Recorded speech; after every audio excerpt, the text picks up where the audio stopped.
Sledeči program je bil posnet s pomočjo prijateljev in sodelavcev misionarske skupine Joyce Meyer. Nič ni bolj mogočnega, kakor Božja beseda. Torej, s kom se boste strinjali? Ali je to Bog ali pa so ljudje?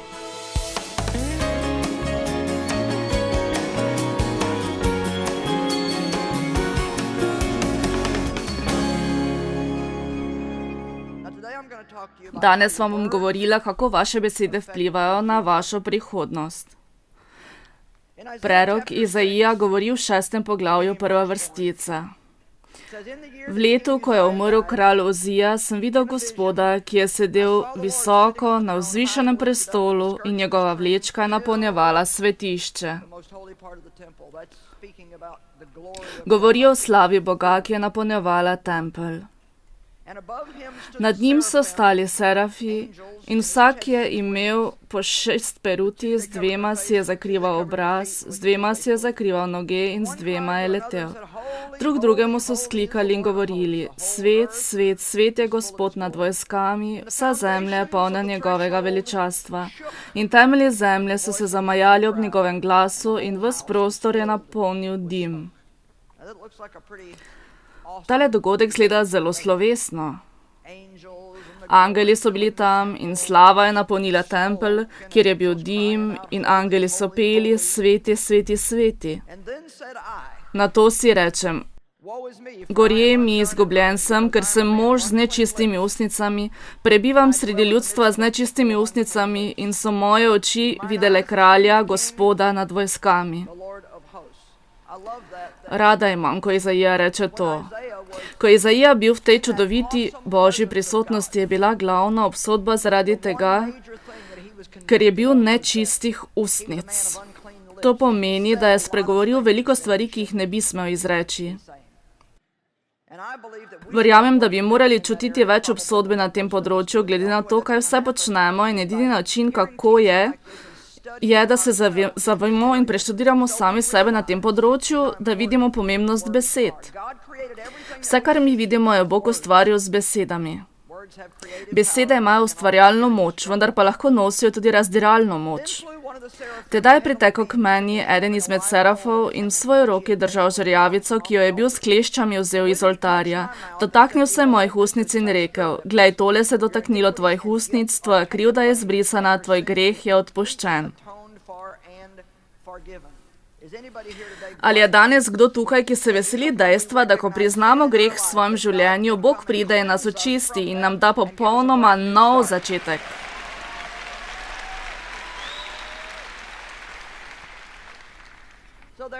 Večkrat na leto si vzamem čas, ko molim za izgovorjene besede in prosim: Gospod, pošlji enega izmed teh angelov iz tvojega oltarja z žerjavico in očisti moje ustnice, odpusti mi krivdo in mi daj nov začetek.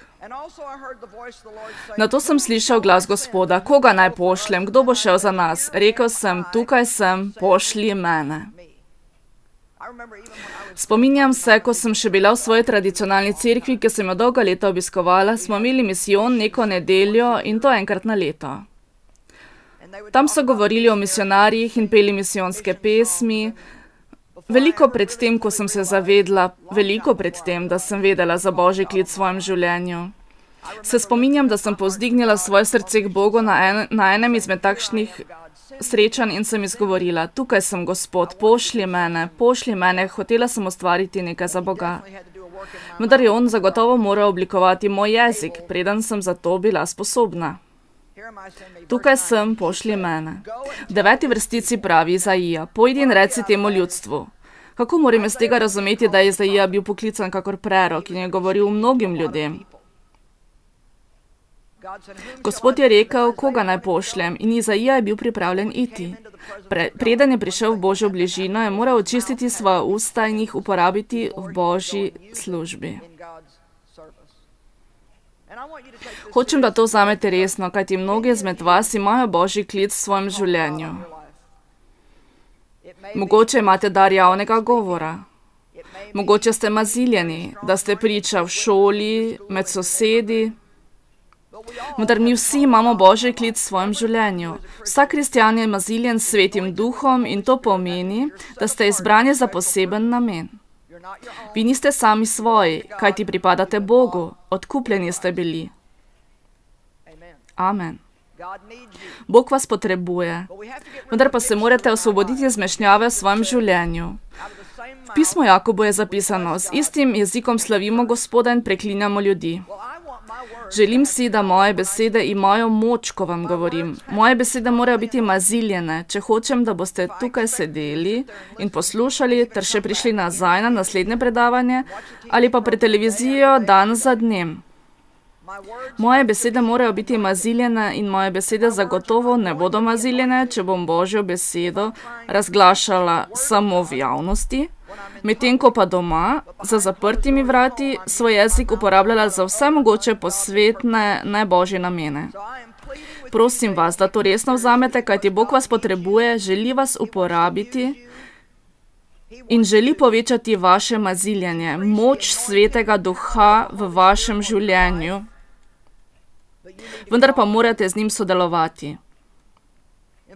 V pismu Filipljanom 2:12 pravi apostol Pavel: strahom in trepetom udejanjate svoje odrešenje. In na to v 13. verzu pravi: ni vaša lastna moč, ampak je Bog namreč tisti, ki po svojem blagohotnem načrtu udejanja vas hotenje in delovanje. Kaj to pomeni? Strahom in trepetom. Sami ne delamo za odrešenje. Mi vsi to vemo, da smo že odrešeni. Odrešeni smo po milosti, ne po delih. Bog dela velike stvari v vašem duhu, v najglobljih predelih vašega bitja. Pride Bog in vi se ponovno rodite. Vi ste znova rojeni, postanete sveti v svoji notranjosti. Zaradi tega Sveto pismo pravi, sveti ste. Mi smo sveti. Naučiti se moramo, da živimo to svetost. Po ponovnem rojstvu, potem ko sprejmete Kristusa za odrešenika, preživite preostali del življenja, kakor tudi sama preživljam preostali del življenja, v rasti v Bogu.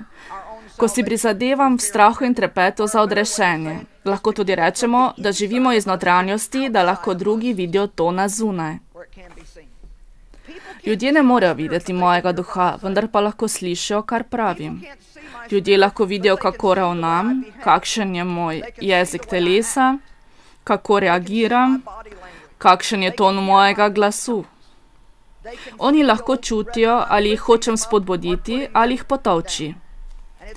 Predvsej brez koristi je, če imamo cel kup nalepk na avtu, nosimo nakit s krščanskimi simboli, se naučimo krščanskih besed, molitev in se obnašamo na en način, ko smo sami med seboj, in na drugi način, ko smo zunaj v svetu in tam ravnamo kot vsakdo drug. Bog nas kliče, da bi svetili kot svetla luč v temačnem svetu. Amen.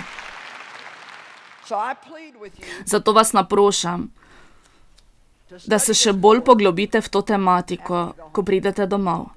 Kajti prepričana sem, da je poslušanje neke pridige samo en del učenja. In mislim, da je to tisto osnovno učenje. Sama sem na začetku poti slišala toliko pridig in jih poslušala na kasetah, potem sem obiskala vsak biblični seminar. Imela sem toliko knjig in CD-jev. Živela sem za srečanja na cerkveni ravni in moje življenje je bilo ena sama velika zmešnjava. Slišala sem o Božjih obljubah, vendar nisem vedela, kako bi te obljube lahko delovale v mojem življenju. Eno stvar, ki sem se spotoma naučila, je, da moramo naučeno stvar predstaviti Bogu in ga prositi, da jo On uresniči v mojem življenju. Nikar si ne mislite, da vas jaz lahko spremenim.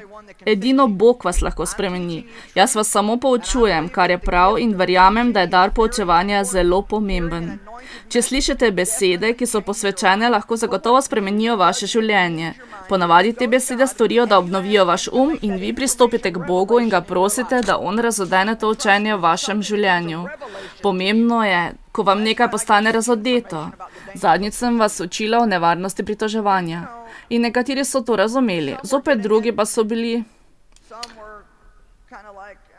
naprimer, a je to res tako pomembno? Lahko vam povem, kako ljudje to sprejemajo. Verjemite mi, da če niste pazljivi, boste to pozabili in se začeli pritoževati, vendar vam povem, kaj se bo zgodilo. Če boste odšli domov in začeli prebirati Sveto pismo, kar pravi o pritoževanju, potem boste stopili od tod do tod. in boste padli dol. In Sveti Duh bo prosil, Bog, obsodi me, kajti izrekam stvari, ki škodijo mojemu življenju. Obsodi me, ko izrekam stvari, ki te prizadenejo, škodujejo tebi in prizadenejo druge ljudi. Velikokrat razmišljam, ko v hitrici prizadenemo ljudi s svojimi besedami in se niti ne zavedamo, kaj počnemo. Niti se ne zavedamo. Moramo upočasniti ritem življenja in biti bolj pozorni na to, kako živimo in kaj govorimo ljudem. In kako govorimo.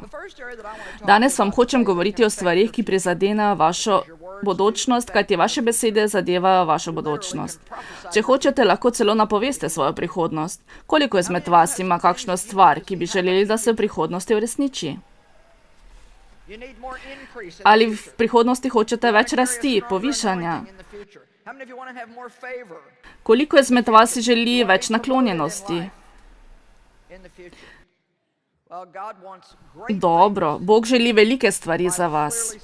Sveto pismo jasno pove, da ima dober načrt za nas, vendar to se ne bo zgodilo samodejno. Če ima Bog načrt za nekaj, to še ne pomeni, da je samo po sebi umevno. To pomeni, da nam govori, kaj je njegova volja in sedaj hoče, da sodelujemo z njim. Postanemo njegovi sodelavci. Mi smo sodelavci Boga, kajti on vedno izpolni svoj del, če le mi izpolnimo svojega. Prva stvar, o kateri vam želim govoriti, da bi živeli v polnosti in imeli čudovito prihodnost, ki jo Bog hoče, da jo imate, da se naučite govoriti o sebi in sebi, kar je prav.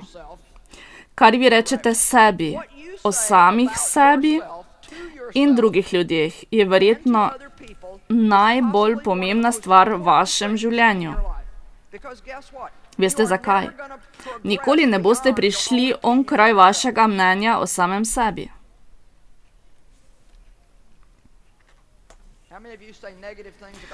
Koliko izmed vas izreče negativne stvari s svojim jezikom? No, končajte s tem. Resno vam pravim, ne počnite tega več. To so nevarne stvari. Nevarne stvari za početi.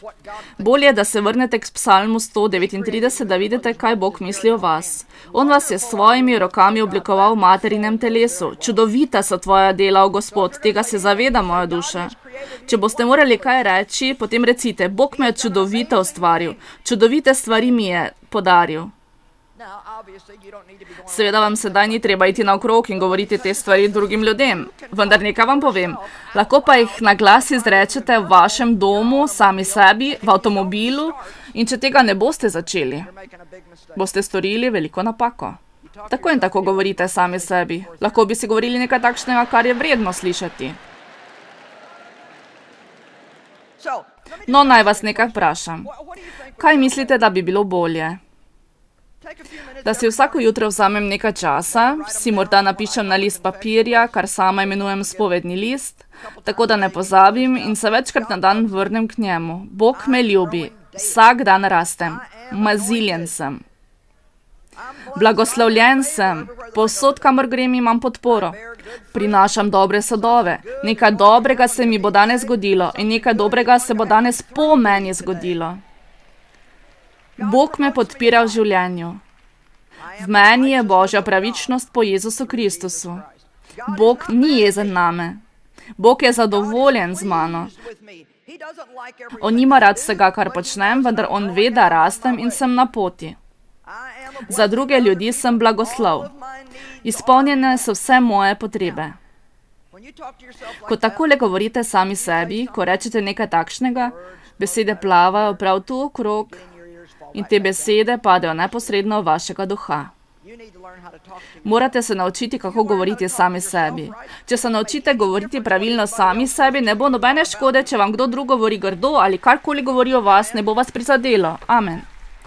Oni dan je neka gospa vpraševala. Bila je med poslušalstvom, ko sem poučevala in spodbudila sem jo k vprašanjem. Vprašala je, kaj bi vi storili, če ste poročeni z nekom, ki vas neprestano ponižuje? No, najprej morate moliti. Poskušajte se pogovoriti z njim o tej stvari.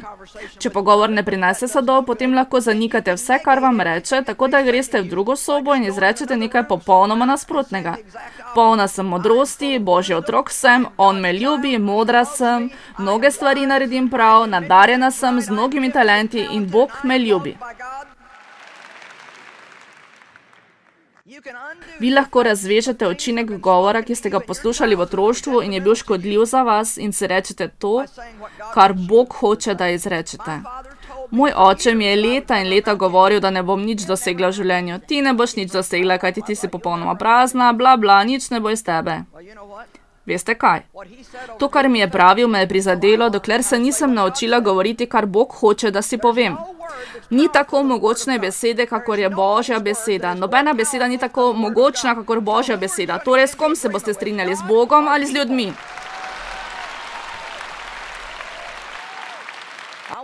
Hočem, da me danes pozorno poslušate s svojimi ušesi in tudi z duhovnimi ušesi. Kar vam bom povedala, je popolna resnica. Lahko vam to tudi dokažem z besedilom Svetega pisma. Sama sem živa priča, da je izrekanje Božje besede na glas, ko s tem stopi v soglasje z Božjim načrtom za naše življenje, lahko prav s svojim jezikom napraviti nekaj najbolj čudovitih sprememb v svojem življenju, ki si jih sploh ne morete zamisliti. Pri tem ne bodite leni. Zgledala bom nekoliko neumna, ko bom hodila okrog po hiši in sama s sabo govorila. No, ali boste zgledali malo smešni, ali pa se boste uničili. Če pa hočete drugače, si lahko ves čas govorite, nihče me ne ljubi. Sem pa polna razvalina, sama polomija, vse, kar napravim, je narobe. Vedno sem jaz kriva, nobenih pravih sposobnosti nimam. Nimam nobenih darov, nimam talentov. Nič posebnega se mi ne zgodi, nihče me ne mara. Vedno nekje zvisim. Vedno sem jaz na repu. Nihče me ne mara, nimajo me radi. Tako nediscipliniran sem. Sploh nimam samoobvladovanja. Vedno nekaj odlašam. Ne morem napraviti nobene odločitve. Ne slišim Boga. Nikoli nimam napredovanja, nikoli nimam dovolj denarja. Mislim, vsi si lahko potrdite, da je to napačno. Celo zadovoljni ste, da že končno utihnem. To lahko celo čutite. Torej je na vas samih. Namesto tega morate reči, samoobvladan sem in sem discipliniran, nič se mi ne pokvari, sem oseba delovanja, prisluhnem Bogu, Sveti Duh me vodi.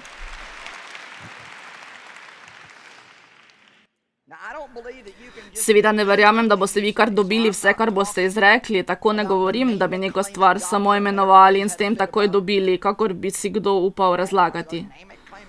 Še ena izmed teh samooklicanih pridigarjev, ko nekaj poimenuješ, to dobiš.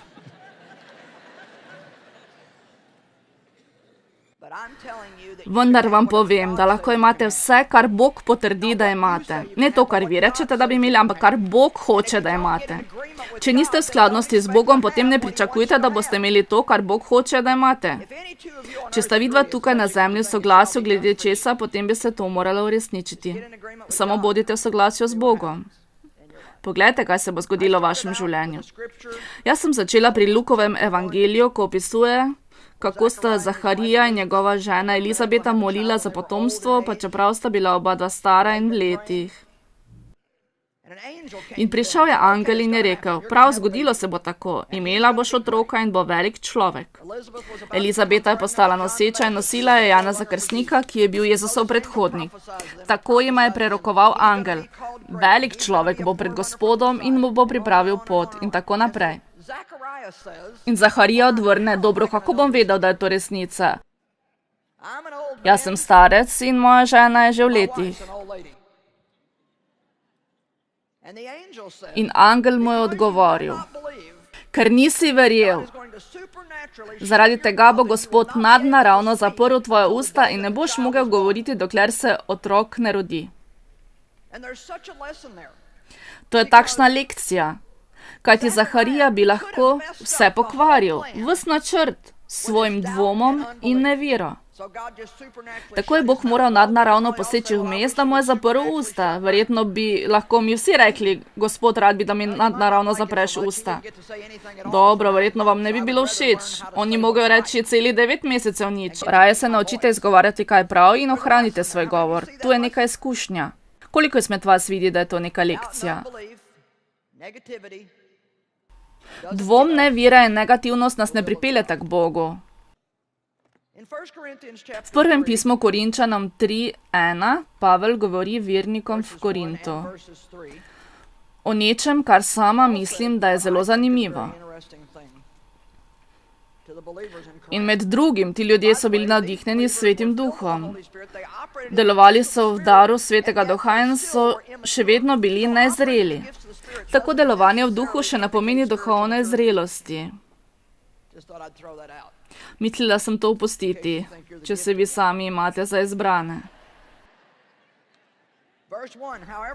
Prva vrstica. Bratje, nisem vam mogel govoriti kot duhovnim, ampak zgolj mesenim bitjem, kot nedoraslim v Kristusu. Neduhovni ljudje mesa, v kateri prevladuje meso, je nemogoče govoriti z njimi. Razširjena razlaga poudari nezmožnost govora, ko jim pravi, vi ne znate govoriti, zagotovo oni lahko govorijo. Vendar kar je Pavel mislil je, da ne znajo govoriti prav. Govorijo veliko stvari, ki nakazujejo, da so duhovno nezreli, tako da jim lahko govorimo kakor otrokom. Ne morem vam dajati močne hrane Božje besede, ampak vam lahko dam le mleka. Bog hoče, da rastemo. In hoče, da postanemo duhovno zreli. On želi vedeti, kdo smo v Kristusu in da ne dopustimo, da nas hudič ves čas vodi okrog. On hoče, da se zavedamo, kdaj nas hudič laže in da smo dovolj zreli, ko rečemo, ti si lažnivec, kaj ti pisano je. In da znate odgovoriti z besedami, kakor je Jezus odgovoril v Lukovem evangeliju. Pismo Efežanom 6 nam Pavel podarja delčke duhovne obrambe in eden izmed njih je meč duha, kar predstavlja Božjo besedo. Pomeni, da jo izgovorimo s svojimi usti in jo uporabimo. Ko izrečemo Božjo besedo z vero, je to veliko močnejše orožje pred Satanom, kakor katerakoli stvar na svetu. Kaj počnete s svojim jezikom? Kakšne stvari izrečete, ko imate težave? Kako govorite sami o sebi? Poglejmo v pismo Hebrejcem 5:12 vrstica. Čeprav bi po tolikem času morali biti že učitelji, spet potrebujete, da vas kdo uči začetnih prvin Božjih izrekov. Kaj je problem, ko nekdo obiskuje cerkev 10, 15, 20 let in še vedno potrebuje opozorila, da so pazljivi glede svojih besed? Kaj je problem, ko je nekdo v cerkvi 20 let in še vedno ne razume radodarnosti? Kaj je problem, če je nekdo v cerkvi 20 let in mu še vedno morate povedati, naj ne bo ljubosumen, obrekljiv, kritičen ali obsojajoč? Pavel je rekel, da so to stvari, ki bi jih že zdavnaj morale biti urejene.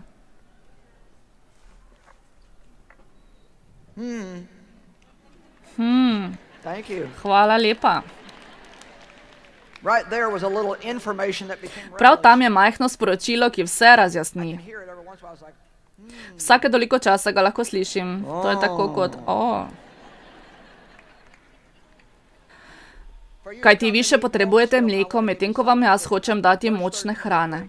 In 13. vrstica je ključnega pomena. Vsak namreč, ki uživa mleko, je neizkušen v besedi pravičnosti, kar pomeni zavestno soglasje z Božjo voljo v mislih in dejanjih, kajti ti so komaj dojenčki in še niso sposobni govoriti. Tako jim je on govoril iste stvari. Tu je tudi ključ. Reče jim, če vas moram hraniti z mlekom in vam ne morem dati mesa, potem ste neuki v nauku pravičnosti. Vi ne veste, kdo ste v Kristusu. A vam lahko nekaj povem? Edini ljudje, ki se uspejo hraniti z mesom Božje besede, so ljudje, ki se zavedajo, kdo so v Kristusu in ne bodo doživeli obsodbe pri odkritostrčni pridigi. Oni hočejo odkritostrčno pridigo, hočejo vedeti, kaj jim ima Bog zapovedati, hočejo, da se njihova življenja soočijo, hočejo se spremeniti in hočejo rasti, zato pravijo, vse nam povej, vse povej. In tudi vi morate biti takšni ljudje, kajti vi že veste, kdo ste v njem, saj ste danes prišli sem. Žal mi je, vendar jaz ne ponujam slaščic.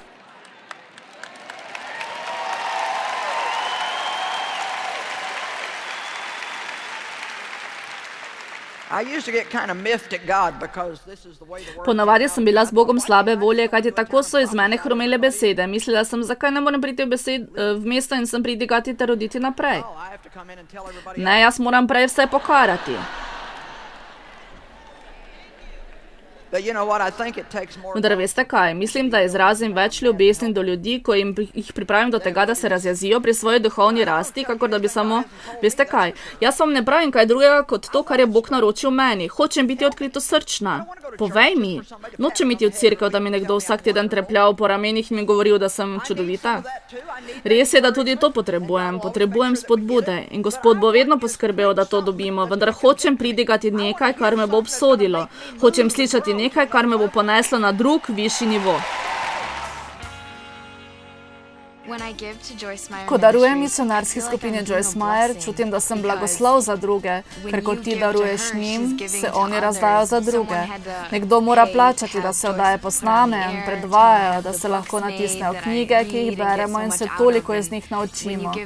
Če ti daruješ njim, v resnici daruješ vsem, mnogim ljudem po vsem svetu.